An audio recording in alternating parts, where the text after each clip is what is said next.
família que adotou ele fez mais mal do que a própria família biológica.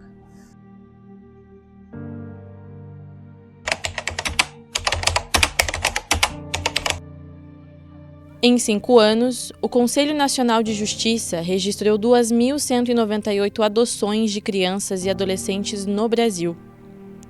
Há casos em que filhos são reabandonados. Geralmente, as pessoas, quando procuram adoção, é a última alternativa, às vezes, delas. Não foi o caso meu e da minha esposa. Minha esposa simplesmente não queria engravidar. E a gente começou a conversar sobre isso e ela falou, olha, eu não quero engravidar, mas eu quero ser mãe. Eu falei, bom, então só tem uma forma de acontecer isso.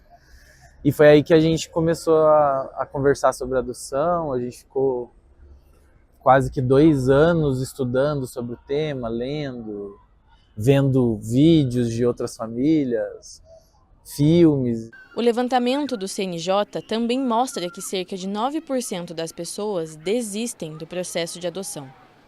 A história dele, eu acredito que é a história da grande maioria das crianças que são adotadas de forma tardia. Assim. É uma história de violência, de todos os tipos de violência, é uma história de abandono, de muita tristeza, e ao mesmo tempo é de uma resiliência absurda, assim, porque nada tira o sorriso dele, a adaptação dele com a gente foi muito boa, então parecia que ele sempre esteve dentro de casa. Mas a história dele é uma história de abandono.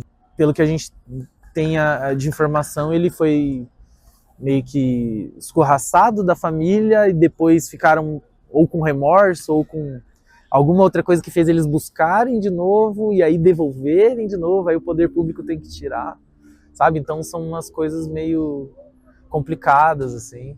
Ele sofreu um acidente gravíssimo de carro, onde ele quase perdeu a vida, ele ficou internado, enquanto estava, né, com esse pessoal. A menina que era filha biológica, foi colocado o cinto de segurança, mas nele não foi colocado.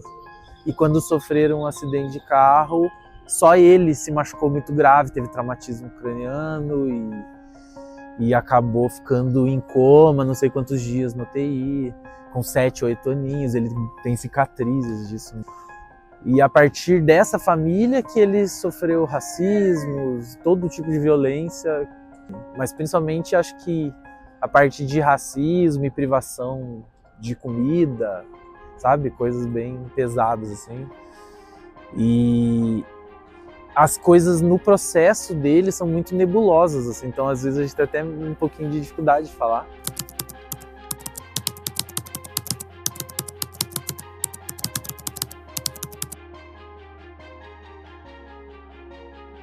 De cada 10 devoluções, mais de 7 acontecem durante a guarda provisória, período que antecede a adoção definitiva. Eu costumo dizer, quando uma criança retorna para um abrigo, ou retorna para a unidade de acolhimento institucional, todos nós falhamos. Tem muitos magistrados, e isso já tem sido muito deliberado na jurisprudência, é que como é considerado um reabandono, ou seja, um abandono de capaz, vai aí muitas sanções para esses pais. Seja multa, seja pagar até os 21 anos uma pensão para essa criança, e aí se a criança volta para a instituição, é gerado uma conta de banco e o dinheiro depositado fica para essa conta e a unidade de acolhimento e o juiz fazem esse acompanhamento dessa gestão desses recursos. Então depende muito aí da magistratura, né, dessa condução que o juiz vai dar para o processo, mas é considerado muitas vezes como abandono de capaz. Essa desistência causa impactos na saúde mental das crianças e adolescentes que são devolvidos. Que está passando por mais um trauma, que passa a não acreditar em família. Então a gente acompanhou uma situação de uma adolescente que ela conta dos três amigos dela que passaram por devoluções. Então, e ela ficou com tanto medo de acontecer isso com ela, ela preferiu completar a maioridade, sair do abrigo e fazer a vida dela. A própria criança fica mais resistente, ela gera um medo. Quando ela consegue adotar, tem muitos cenários assim de agressividade, de coisas que vão acontecer de alguém que esperou que fosse dar certo e não deu. Entre os efeitos mais comuns estão a culpa, a tristeza, a baixa autoestima e a dificuldade de criar vínculos. Desde pequenininha, eu morava com a minha avó, né? Nem lembro de ter convivência com minha mãe de sangue. Daí minha avó não me quis, me mandou para uma família que não tinha conversado com o juiz para me adotar, mas me queria muito. Mas por eles não ter conversado com o juiz, tiraram eu deles. E eu fui pro primeiro abrigo. Daí fui adotada, e daí o pessoal começou a me maltratar, essas coisas. E fui pro abrigo de novo. Daí fui adotada por 2 mulheres. Essas mulheres foi a família que mais fiquei tempo, 7 anos. Desde pequenininha, eu tinha a epilepsia. Daí, como não descobriam, médicos davam diversos diagnósticos, não era remédio, não era, sabe?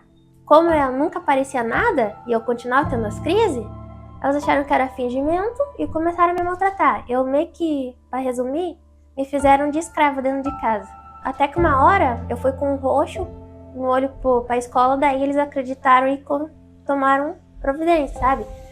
Daí fui pro abrigo lá em Campo Largo, e daí eles me mandaram pra um abrigo lá em outro lugar de Campo Largo, só que daí aquele lá era só de criança, daí eu tive que voltar. Daí quando fiz 18 anos, fui para esse abrigo de São José dos Pinhais e agora eles me mandaram pra cá.